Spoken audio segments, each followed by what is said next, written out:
চলে যাব যে বর্তমান ফিতনা যে চলছে, সামগ্রিক ফিতনা, আপনার পারিবারিক, সামাজিক, রাষ্ট্রীয়, অর্থনৈতিক জীবনযাপন, ধর্মীয়, রাষ্ট্রীয়, আন্তর্জাতিক সকল ক্ষেত্রে, রাজনীতি বলেন, সব ক্ষেত্রেই আজকে দেখবেন দিনকে সবাই খাটো করতে চায়। কি করতে চায়?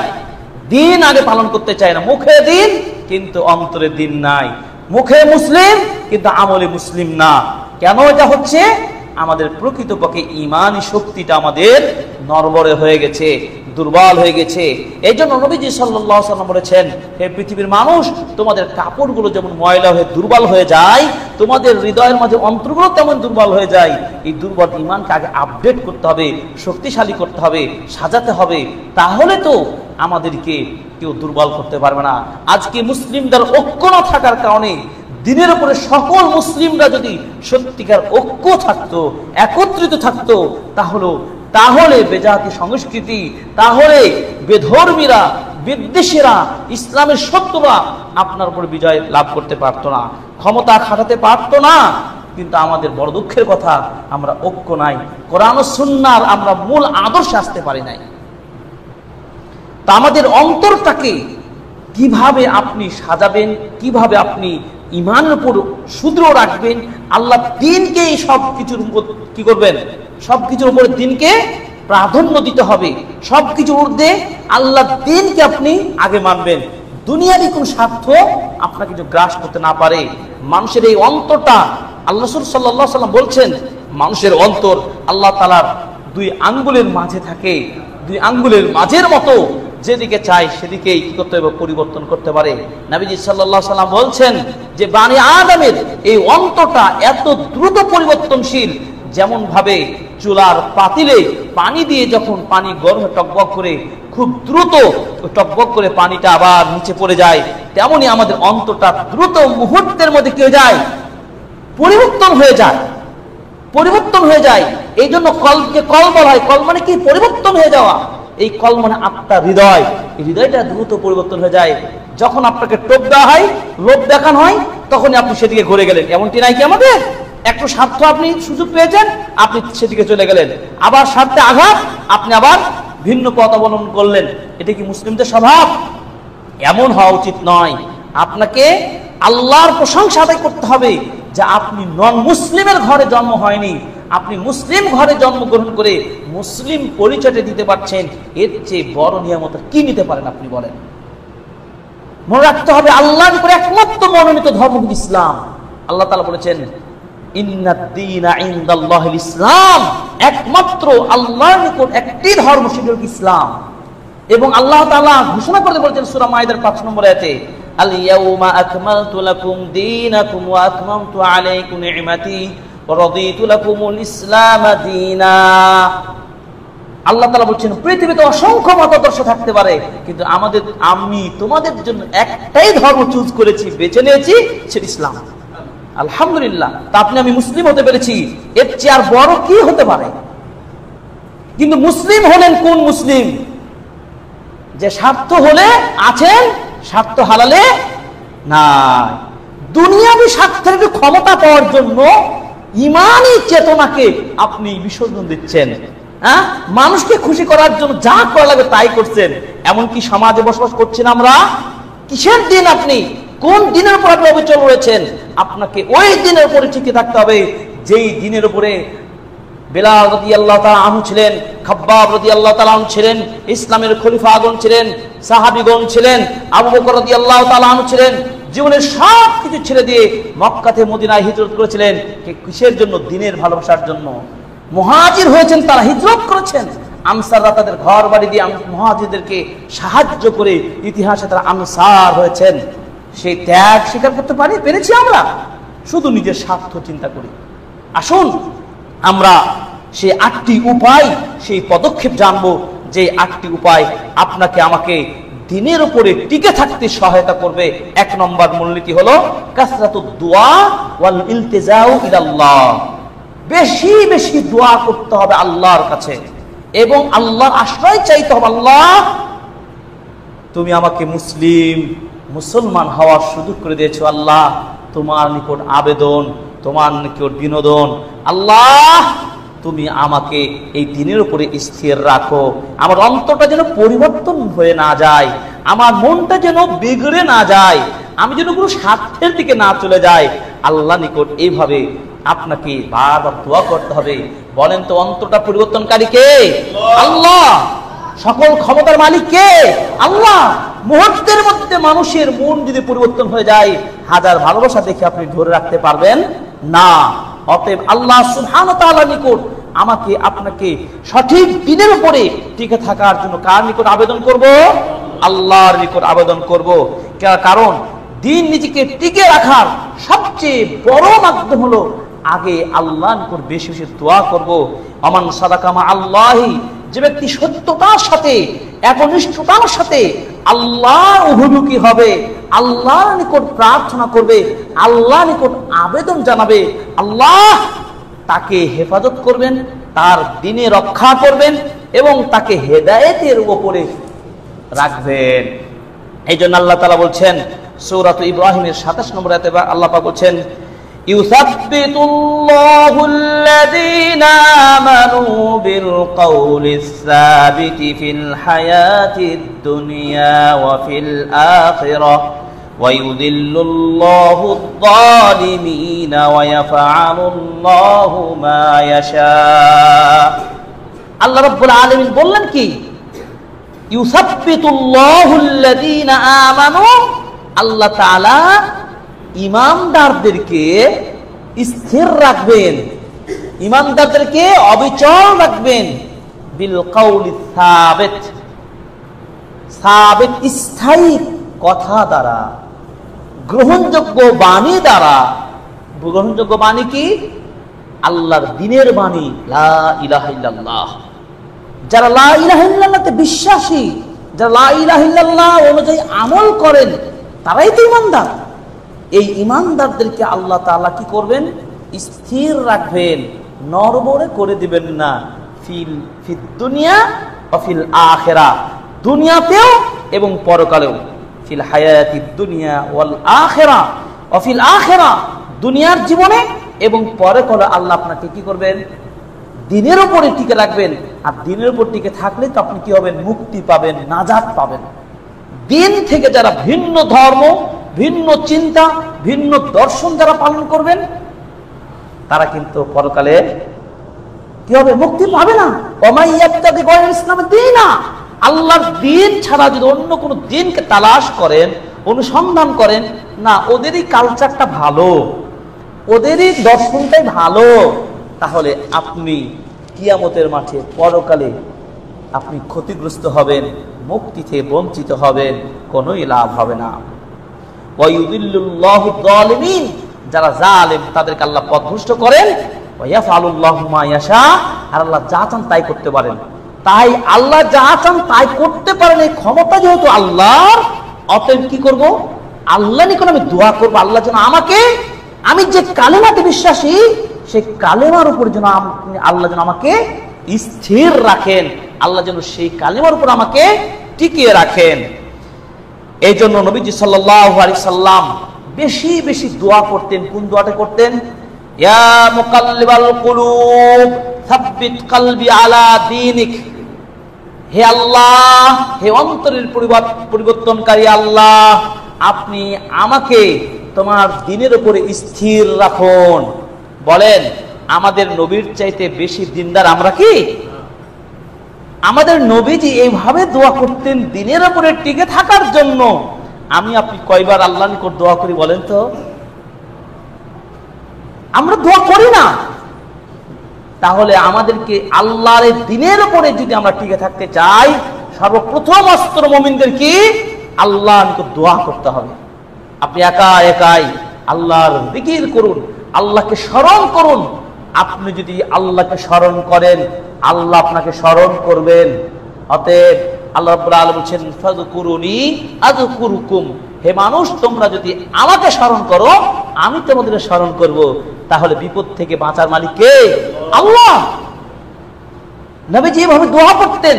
আপনারা সব সময় বেশি বেশি দোয়া করবেন, ইয়া মুকাল্লিবাল কুলুব সাব্বিত কলবি আলা দীনিকা, হে আল্লাহ তুমি আমাকে তোমার দ্বীনের উপরে অবিচল রাখুন, আমিন।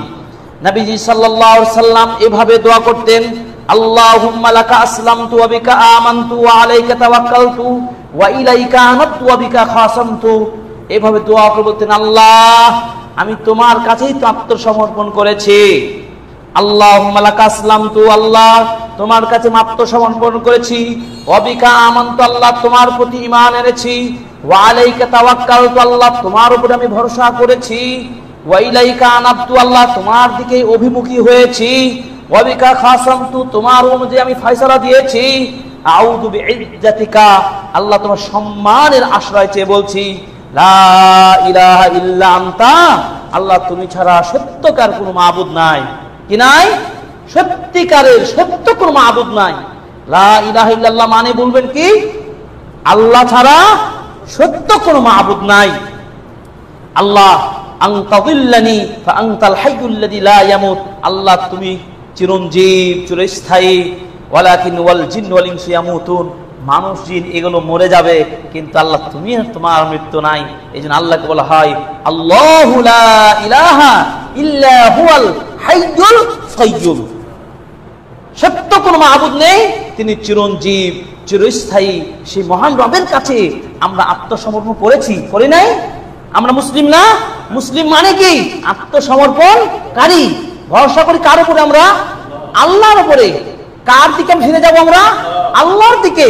তাহলে সেই আল্লাহর নিকট আমরা দোয়া করব, সে আল্লাহর নিকটে আমরা চাইব, আল্লাহ আমাদেরকে অবিচল রাখুন তোমার দ্বীনের উপরে।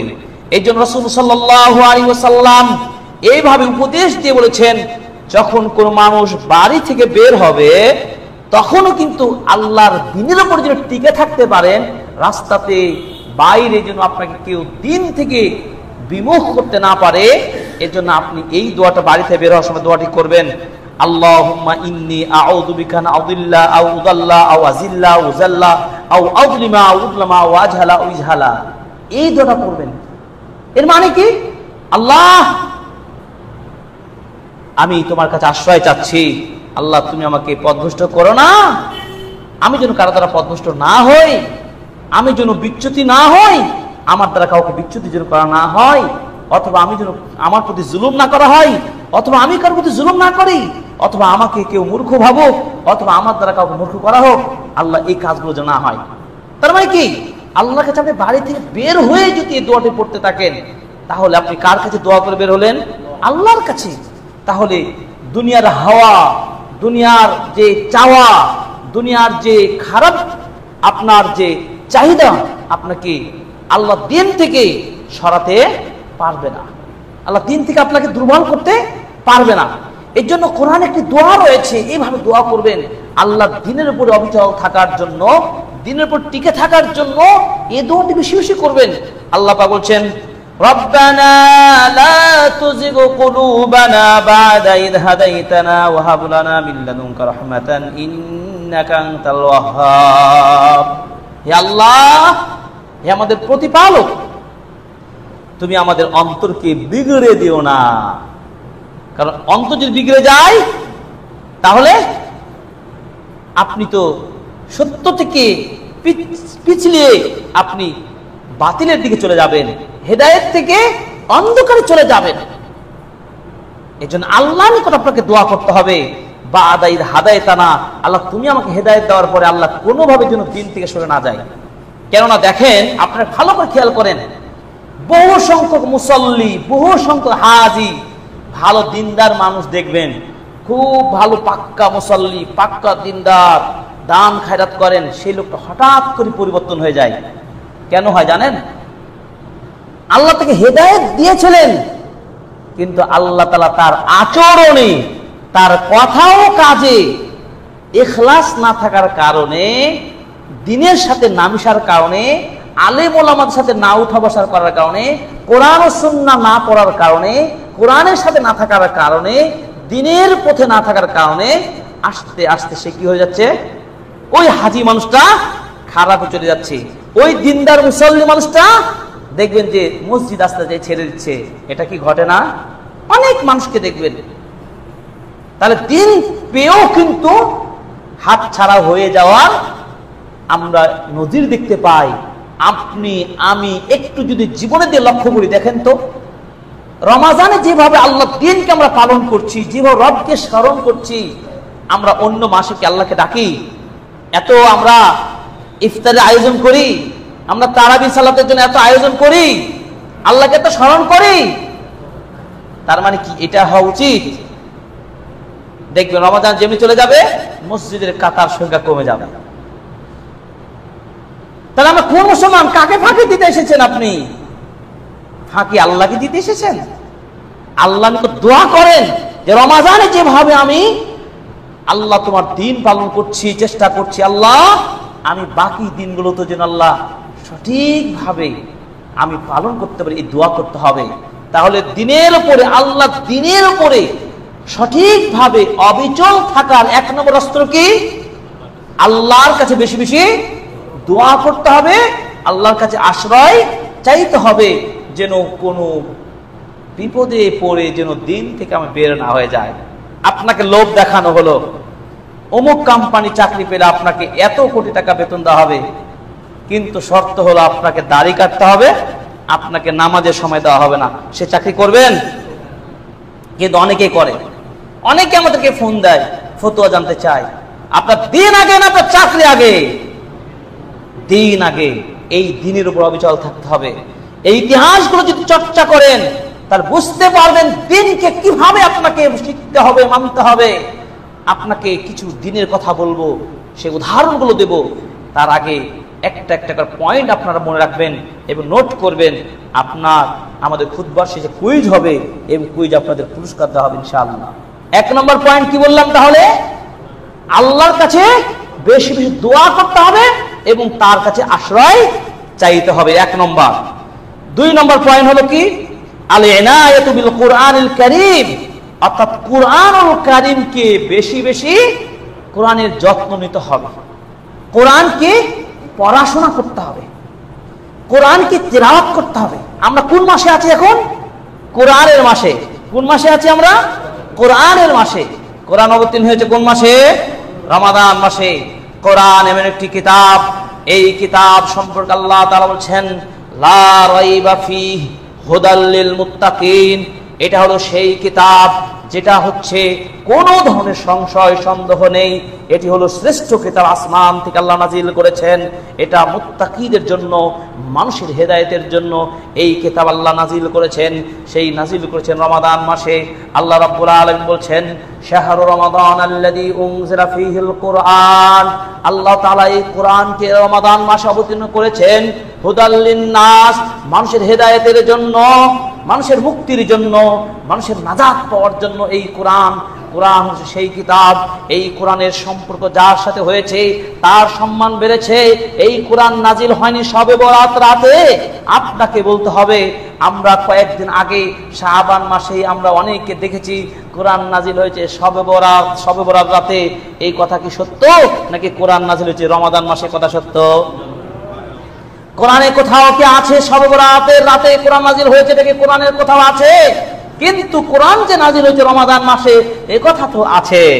তাহলে কথা কি সত্য হলো না? আজকে সমাজের মানুষকে ভুল শেখানো হয়নি। এই রাতে কোরআন নাজিল হয়েছে, এই রাতের মর্যাদা বেশি, এই রাতে বেশি বেশি সালাত আদায় করলে, অমুক করলে, তমুক করলে আপনি আগামী জীবন সুখী থাকবেন, আনন্দে থাকবেন, আপনার গুনাহ মাফ করা হবে। এই সব কথাগুলো বলে কোরআনের ভুল তথ্য আপনাকে ছড়ানো হচ্ছে। কোরআনের মাস হচ্ছে রমাদান মাস। রমাদান মাসের কোন দিনে নাজিল হয়েছে আল্লাহ এই কথা বলেছেন? ইন্না আনজালনাহু ফি লাইলাতিল কদর। আল্লাহ পাক বলেছেন আমি কোরআনকে কদরের রাতে নাজিল করেছি।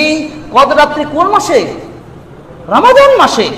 এত স্পষ্ট কথাকে কিভাবে মিথ্যা আপনাকে শেখানো হচ্ছে? কোরআন নাজিল হয়েছে লাইলাতুল বারাআ এবং মুক্তির রজনীতে, শবে বরাত রাতে। এটি মিথ্যা কথা নয়, ভ্রান্ত কথা। তো দিনের উপরের দিকে থাকতে হলে দুই নম্বর মূলনীতি কি বললাম? কোরআনের সাথে থাকতে হবে। কোরআনের মাসে কোরআনের সাথে থাকতে হবে।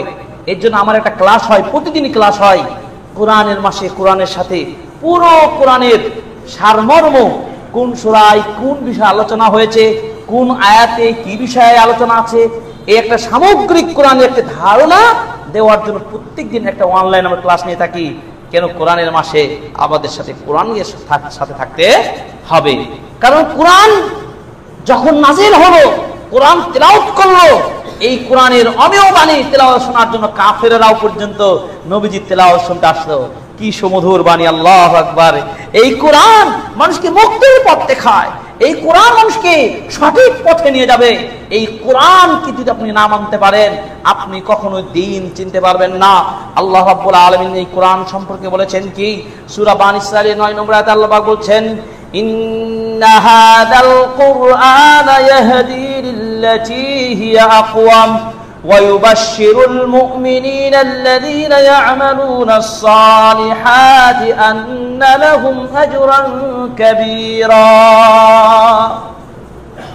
ইন্না হাযাল কুরআন, নিশ্চয় এই কোরআন, যেই কোরআন আমি আপনি তেলাওয়াত করছি, ইয়াহদি লিল্লাতী হিয়া আকওয়াম, সেই রাস্তায় দেখায় যেটা স্থির, গ্রহণযোগ্য পথ, নাজাতের পথ, সেই রাস্তা দেখাবে কোরআন।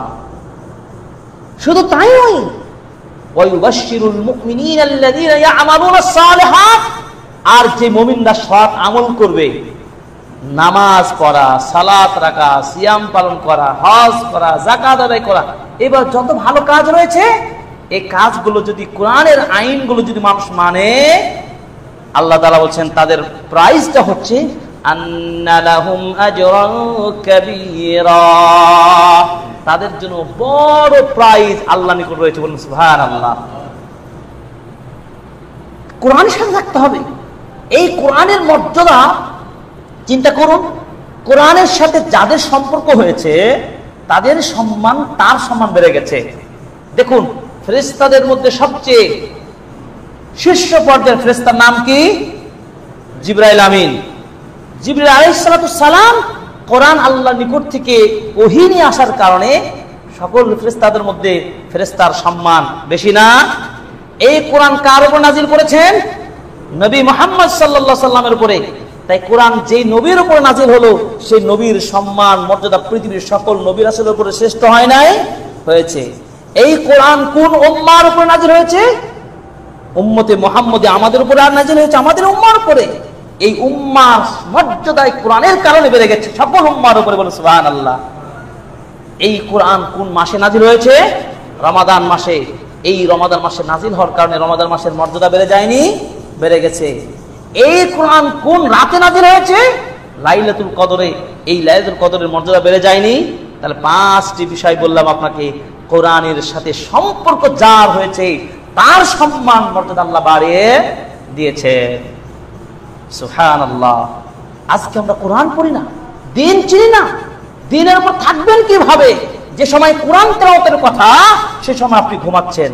যে সময় কোরআন নিয়ে গল্প করার কথা, সে সময় আপনি দুনিয়াবি রাজনীতি নিয়ে আপনি ব্যস্ত, তাই না? অথচ আল্লাহ তাআলা কি বলছেন?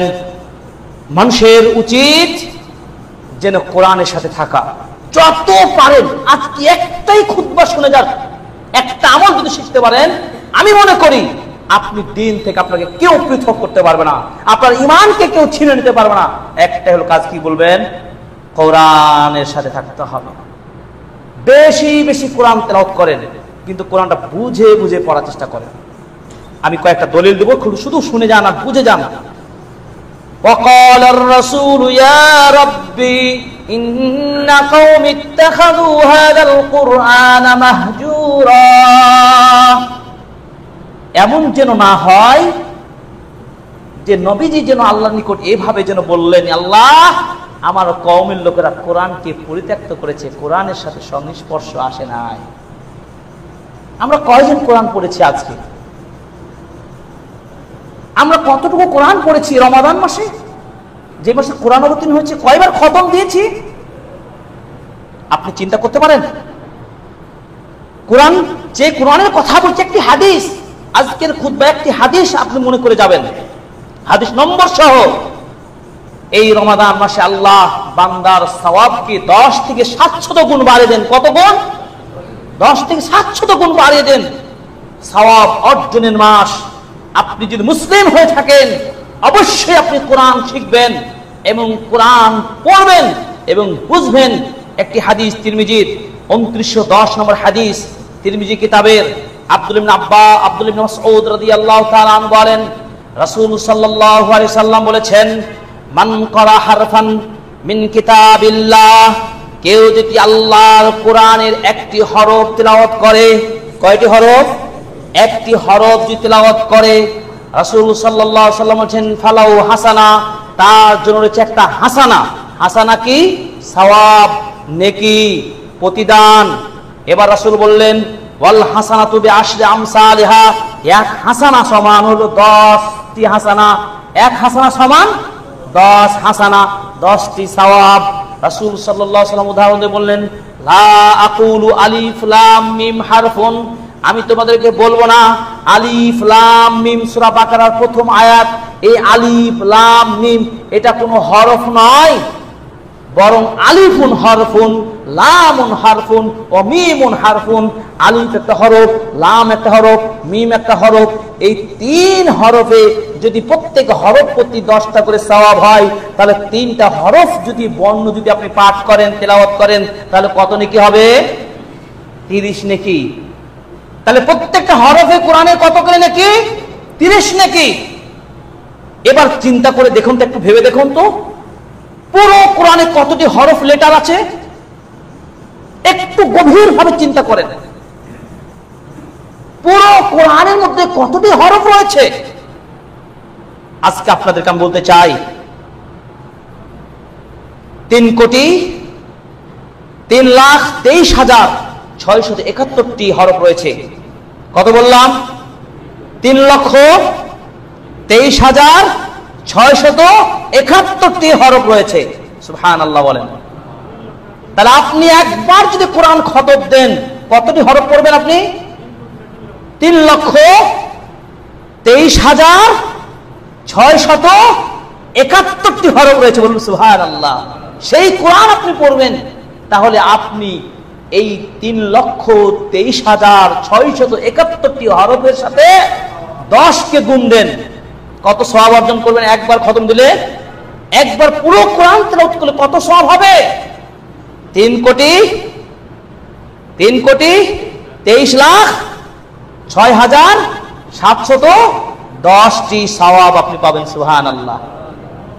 চিন্তা করতে পারেন, এই কোরআনের মাস আমরা কয়দিন কোরআনে সময় দিয়েছি চিন্তা করে। আপনার অভাব থাকবে না, টেনশন থাকবে না, বরকত, সম্মান। যার মালিক কে? আল্লাহ।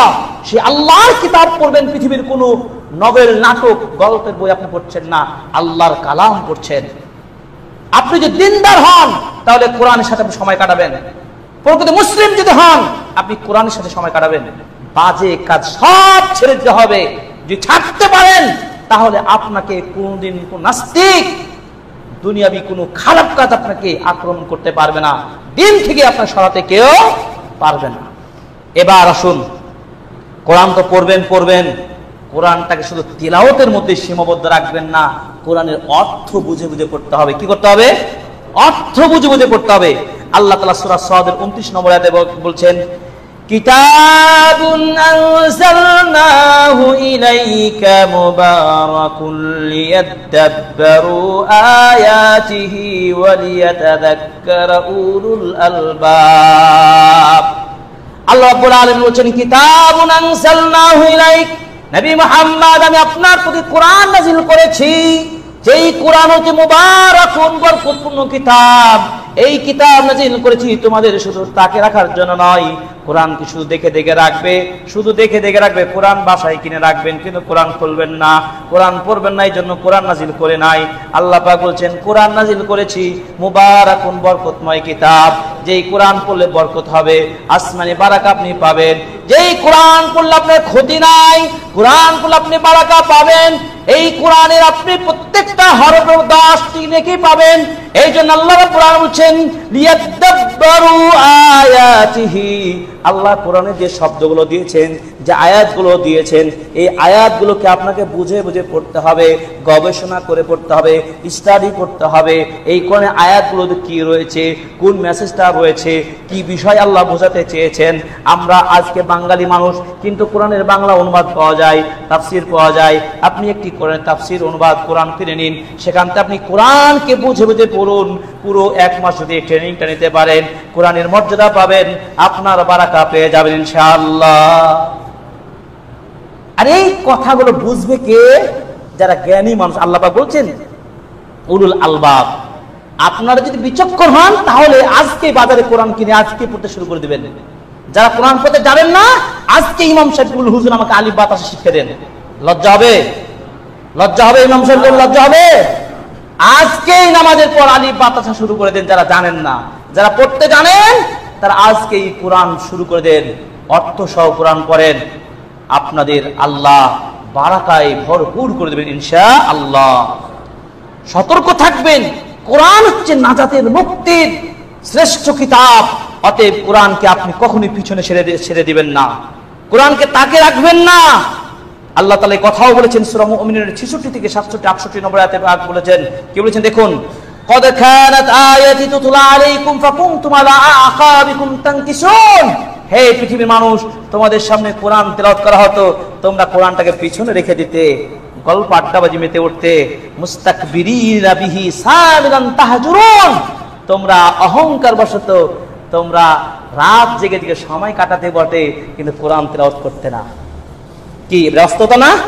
কোরআনের মাহফিল হচ্ছে, কোরআনের একটা দশ হচ্ছে, আপনি না শুনে আপনি গান সিনেমা দেখছেন, নাটক দেখছেন, বলছেন না একটা ভালো একটা ধর্মীয় নাটক না, দেশের কালচার একটা খবর দেখতেই হবে, ঘন্টার পর ঘন্টা খবর দেখছেন, রাজনীতি দেখছেন, কিন্তু কোরআন আপনি শুনছেন না, কোরআন একটু বুঝছেন না, ইউটিউব থেকে তাফসির কারো শায়েখদের তাফসিরগুলো শুনছেন না। ঘরে বসে থেকে আজকে ইন্টারনেটের যুগে ঘরে বসে থেকে জ্ঞান চর্চা করার সুযোগ রয়েছে। সুবহানাল্লাহ। আফালাম ইয়াত্তাবিরুল কাউল। তোমরা কি এই কাউল আল্লাহর বাণীকে তোমরা কি অনুধাবন করবে না? আল্লাহ তাআলা নিজে প্রশ্ন করছেন, তোমরা কি বোঝার চেষ্টা করবে না? কোরআনে কি আছে? শিফাউল লিন-নাস, মানুষের সুস্থতার শ্রেষ্ঠ কোরআন। অসুস্থ আছেন, কোরআন তেলাওয়াত থাকেন, আল্লাহ তো সুস্থ করে দেবেন ইনশাআল্লাহ। আল্লাহু আকবার। কোরআনের মর্যাদা বলতে গিয়ে কোরআনের 5 স্তরের কথা বলবো আপনাদেরকে। কোরআনের মাস যেহেতু, দিনের উপর অবিচল থাকার জন্য কোরআনের সাথে আপনার সম্পর্ক করতে হবে। 5টা স্তর মনে রাখুন। কোরআনের কয়টি স্তর? 5টি। নাম্বার 1, এই কোরআন আপনার সুপারিশ করবে আপনার পক্ষে। সুপারিশ চান কি চান না? কে সুপারিশ চান না? সবাই সুপারিশ চাই কিয়ামতের মাঠে, সবাই নাজাত পেতে যায়। আল্লাহ আমাদের সকলকে তুমি নাজাত দান করো, আমিন। আল্লাহ কোরআন প্রেমী আমাদের বানিয়ে দাও, আমিন। 1 নম্বর, কোরআন যদি পড়েন, কোরআন নিজে আল্লাহর নিকট সুপারিশ করবে। এক বলবে কি? ফাইন্নাহু ইয়াতি ইয়াউমাল কিয়ামাহ শাফিআন লিআসহাবিহি। কোরআন সেদিন আল্লাহর নিকট সুপারিশ করে বলবে, আল্লাহ তোমার এই বান্দার রাতে গল্প না করে, সিনেমা না দেখে, গল্প রাজনীতি না মিশে গিয়ে তারা কোরআন পড়তো, আল্লাহ ঘুমকে ত্যাগ করে, আল্লাহ তুমি আমার পক্ষ থেকে সুপারিশ গ্রহণ করো, এই বান্দাকে তুমি নাজাত দান করো। আল্লাহ কোরআনের সুপারিশ কবুল করবেন, সুবহানাল্লাহ। তাহলে কোরআনের সুপারিশ নিতে হলে কি করব? কোরআনের সাথে থাকব। 2 নম্বর কোরআনের স্তর আর-রিফা। ফাইন্না মানজিলাতাকা ইনদা আখির আয়াতিন তাকরাউহা। জান্নাতে যেদিন উঠানো হবে, এই কোরআনের আয়াত যতদূর পড়বেন ততদূর আপনার মর্যাদা অত শীর্ষে যাবে। সুবহানাল্লাহ। আল্লাহ কোরআনের হাফেজকে বলবেন সেদিন, কোরআনের পাঠককে বলবেন কি? যাকে জান্নাত দিবেন, বলবে বান্দা তুমি কোরআনের আয়াত পড়তে থাকো, এই পড়তে থাকবে পড়তে থাকবে, যতদূর গিয়ে আয়াতটা পড়ে থামবে তার মর্যাদা তত উঁচুতে অবস্থান হবে। সুবহানাল্লাহ।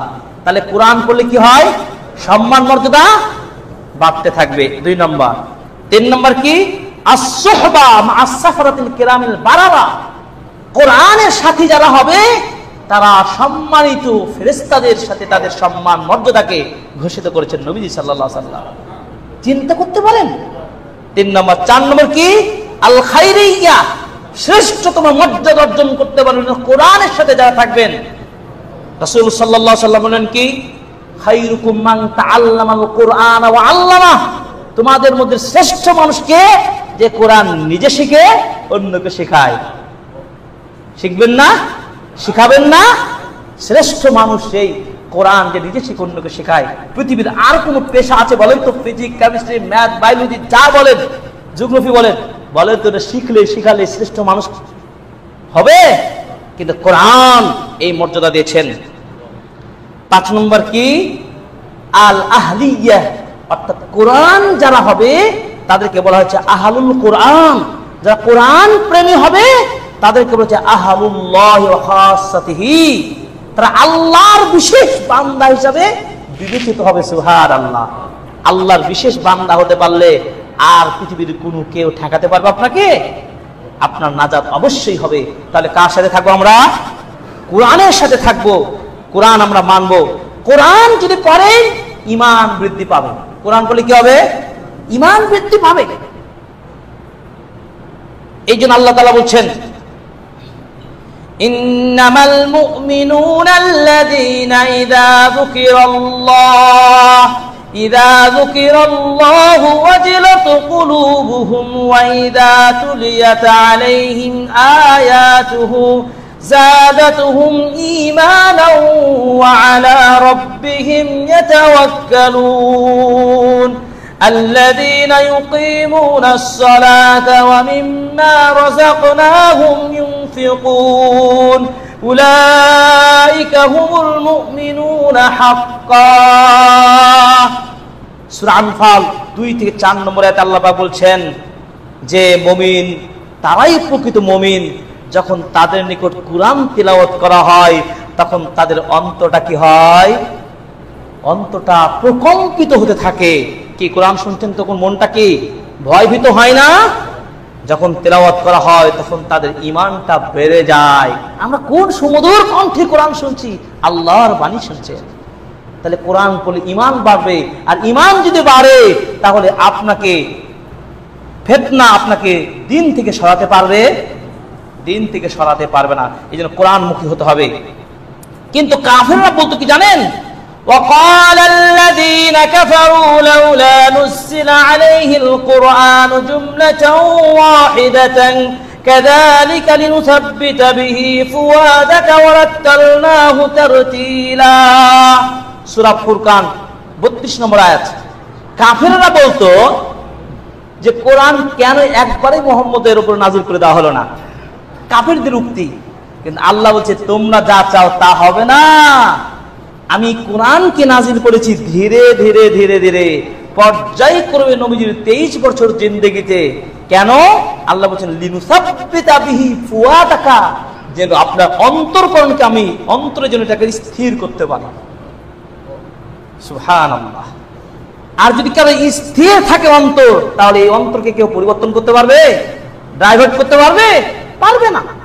তাহলে ফিতনার সময় নিজেকে দিনের উপরে, আল্লাহ দিনের উপরে অবিচল থাকার 2 নম্বর মূলনীতি কি বললাম? কোরআন মুখী হবেন, কোরআনের সাথে থাকবেন। 3 নম্বর কি? নবীদের কিরাআতু সিয়ারুল আম্বিয়া ওয়া কাসাসুল মুরসালিন, অর্থাৎ নবীদের জীবনী পড়বেন। আর কি করবেন? রাসূলদের যে কিসসাগুলো, কাহিনীগুলো ঘটেছে না বিভিন্ন রাসূলের জীবনে, এই জীবনী ইতিহাসগুলো স্টাডি করতে হবে। তাহলে আপনার ঈমান বাড়বে। তাহলে বুঝতে পারবেন ফিতনা যতই বড় হোক, যতই পাহাড়ের মতোই ফিতনা আসুক, যত স্বার্থের কথা আসুক, যতই আপনাকে লোভ দেখানো হোক, আপনি কখনোই প্রলোভনে পড়বেন না। কখনো দিন থেকে আপনি বিচ্যুতি ঘটাবেন না। এজন্য দেখুন, ইতিহাস পড়লে, নবীদের জীবনী পড়লে, কিসসাগুলো যদি পর্যালোচনা করলে আপনার জ্ঞান বাড়বে, আপনার ঈমানী শক্তি বাড়বে। আল্লাহ সূরা ইউসুফের 111 নম্বর আয়াতে বলছেন, সর্বশেষ আয়াত, ইউসুফ নবীর ঘটনা আপনি পড়ে দেখেন, তিনি কিভাবে আল্লাহর দ্বীনের উপর অবিচল ছিলেন। চিন্তা করতে পারেন, দিন বিক্রি করে নাই। যখন তাকে ব্যভিচারের জন্য ডাকা হলো, তিনি কখনোই রাজি হয় নাই এবং তিনি ব্যভিচার করেন নাই। তিনি আল্লাহকে ভয় করেছেন, তিনি সর্বদা দ্বীনের উপর অবিচল ছিলেন। এভাবে ইব্রাহিম নবীর কথা শুনে স্মরণ করেন, ইব্রাহিম নবীকে যখন আগুনে নিক্ষেপ করা হলো, তখনও তিনি তার দিন ইসলামকে ত্যাগ করেন নাই। ইব্রাহিম নবীকে আগুন নিক্ষেপ করা হলো, কিন্তু আল্লাহ তাআলার কাছে তিনি দোয়া করবেন, হাসবি আল্লাহ ওয়া নি'মাল ওয়াকিল, আমার জন্য আল্লাহ যথেষ্ট, আমার একমাত্র অভিভাবক আল্লাহ, পৃথিবীর কোন শক্তি আগুন আমাকে পুরাতে পারবে না। কেমন ইমানি পাওয়ার চিন্তা করেন।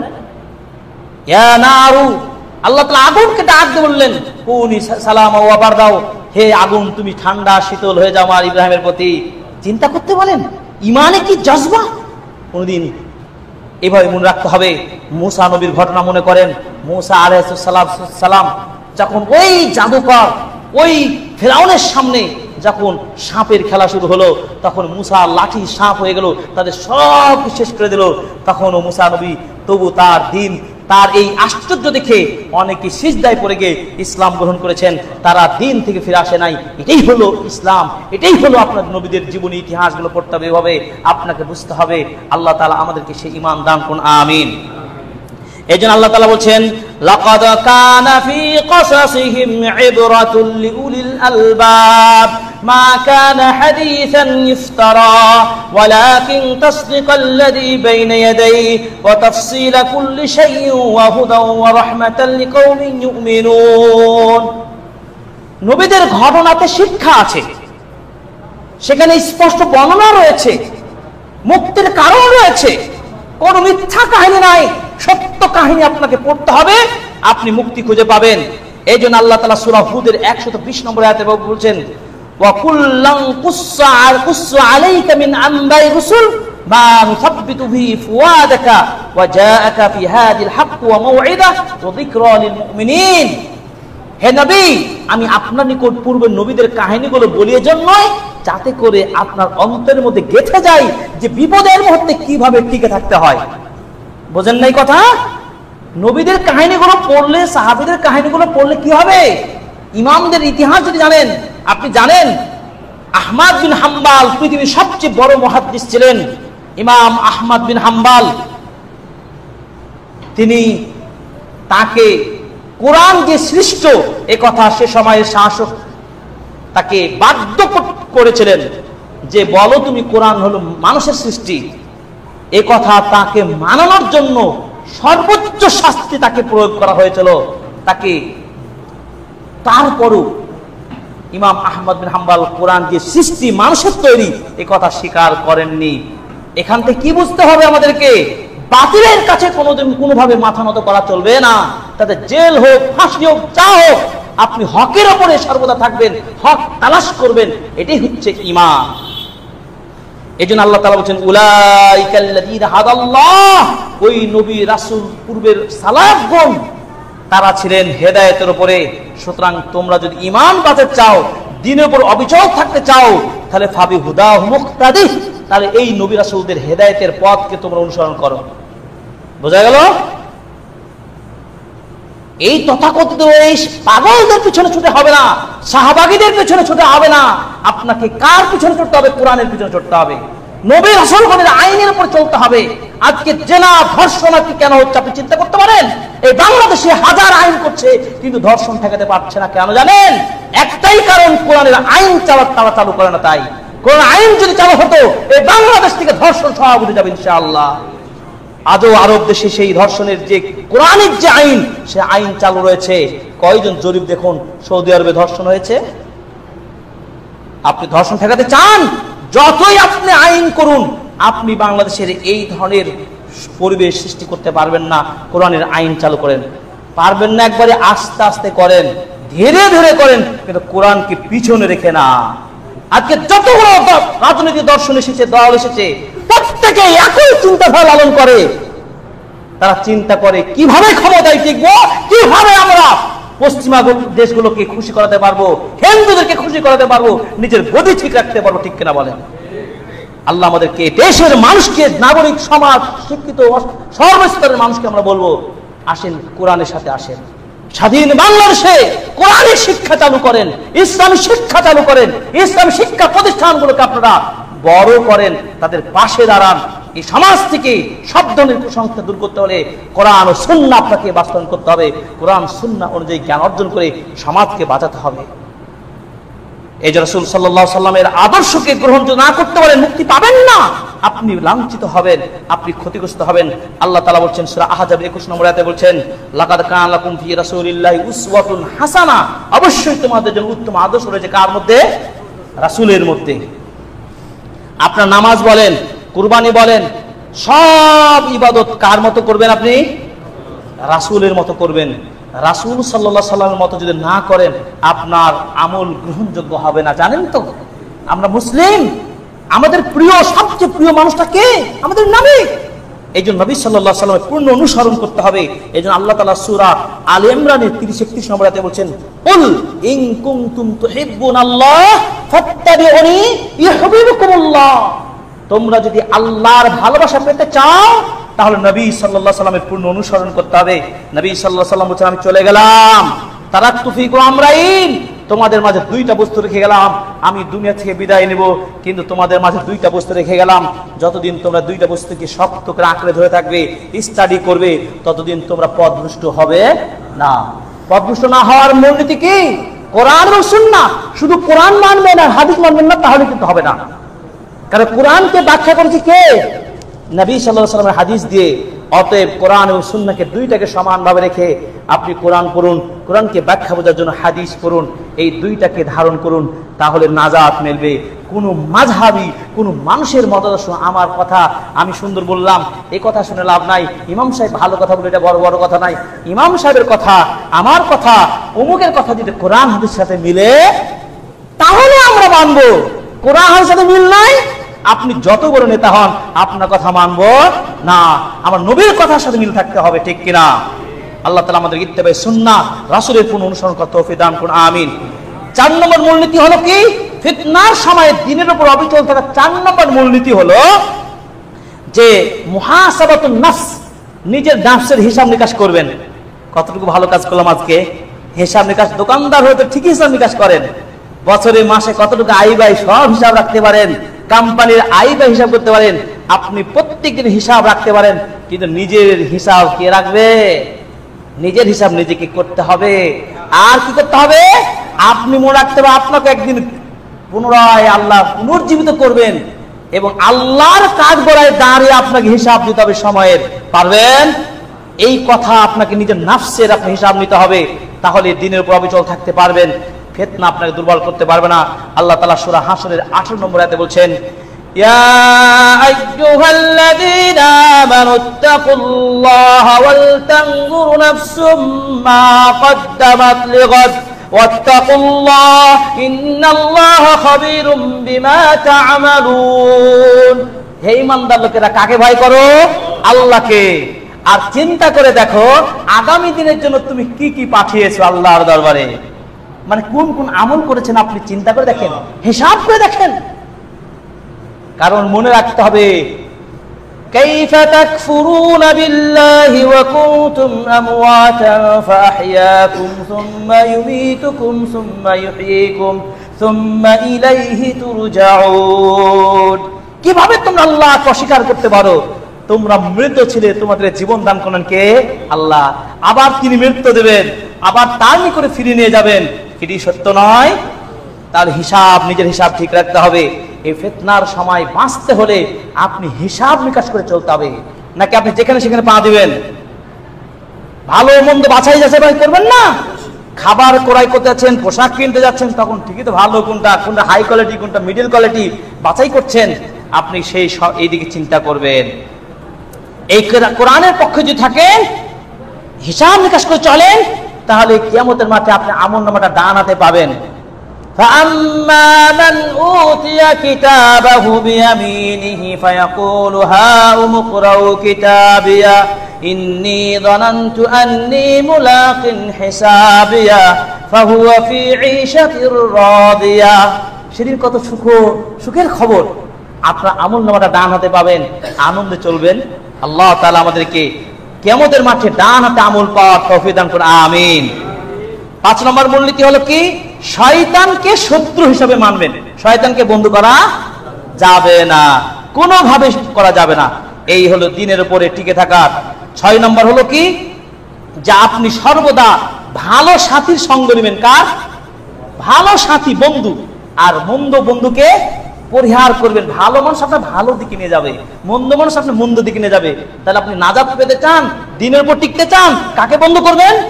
দিনদার মানুষকে বন্ধ করবেন। 7 নম্বর কি? আপনি দিনের আমলগুলো পালন করে সংগ্রাম করবেন। ফরজ ইবাদত, নফল ইবাদত, সুন্নাত, এই আমলগুলো করার প্রতি কি করে থাকবেন? অ্যাক্টিভ থাকবেন, সংগ্রাম চালাবেন। 7 নম্বর পয়েন্ট। 8 নম্বর পয়েন্ট হলো, সর্বশেষ পয়েন্ট হলো, দিনের উপর অবিচল থাকার সর্বশেষ পয়েন্ট হলো কি? জ্ঞান অর্জন করার পথে লেগে থাকবেন। মুরব্বী হয়ে গেছেন, বয়স হয়ে গেছে, মনে করেন যে আমার বয়স নাই, না, মৃত্যুর আগ পর্যন্ত জ্ঞান অর্জনের পথ বন্ধ হয়নি। রাসূল সাল্লাল্লাহু আলাইহি ওয়াসাল্লাম বলেছেন, মাইয়ুরিদুল্লাহু বিখাইরি ফাকহু ফিদ্দীন, আল্লাহ যার কল্যাণ চান তাকেই দ্বীনের জ্ঞান দান করেন। আপনি পাননি মানে আপনি হতভাগা। আর হতভাগা হবেন না কেন? আপনি চেষ্টাই করেন না, চেষ্টা করেন আপনি। আল্লাহ রাসূল বলছেন, যে ব্যক্তি জ্ঞান অর্জনের জন্য বাড়ি থেকে বের হয়ে গেল, আল্লাহ তাআলা তার জান্নাতের রাস্তা সহজ করে দিল। সুবহানাল্লাহ। কি জ্ঞান অর্জন করতে বের হবেন না? শুধু স্কুলে গেলেই হবে, মাদ্রাসায় গেলে হবে? মুরব্বী হচ্ছেন, কি হচ্ছেন, মসজিদ আসেন, বাড়িতে বসে অনলাইনে ক্লাস করেন, ইমাম সাহেবের কাছে শিখেন, প্রাইভেট পড়েন, বাংলা কিতাবগুলো কিনে নেন। জ্ঞান অর্জনের চাইতে উত্তম কিছু নেই। এই জন্য জ্ঞান ছাড়া যদি আমল করেন মূল্যহীন হবে। কি নলেজ নাই, কিভাবে উযু করতে জানেন না, আপনি নামাজ পড়া শুরু করলে হবে? নামাজ হবে? আগে উযুর নিয়ম জানতে হবে, ইত্যাদি ইত্যাদি। প্রিয় ভাইরা, আমরা যে বিষয়ে আলোচনা করছিলাম, ফিতনার সময় দিনের উপরে অবিচল থাকার 8টি উপায়। সেই 8টি উপায় আপনাদেরকে আরেকবার বলে দিই। সেই পয়েন্টগুলো আপনাদেরকে যারা নোট করেছেন তারা ভালো করেছেন, আলহামদুলিল্লাহ। আপনারা এই বিষয়গুলো বুঝে জীবনযাপন করার চেষ্টা করবেন। 1 নম্বরে আপনারা করবেন কি? আল্লাহর কাছে বেশি দোয়া করবেন। 2 নম্বর, কোরআন বেশি বেশি পড়বেন। 3 নম্বর, নবীদের জীবনী কাহিনী পড়বেন। 4 নম্বর, নিজের হিসাব নিকাশ করে চলবেন। 5 নম্বর, শয়তানকে শত্রু ভেবেই চলবেন। 6 নম্বর, ভালো সঙ্গী নির্বাচন করবেন, বন্ধু খারাপ বন্ধুকে ছেড়ে দিবেন। 7 নম্বর, ধর্মীয় বিধানগুলো পালন করার প্রতি সর্বোচ্চ সংগ্রাম করবেন। 8 নম্বর, শরীয়ত দ্বীনের জ্ঞান অর্জন করবেন। আল্লাহ তাআলা আমাদেরকে কবুল করুন, আমিন।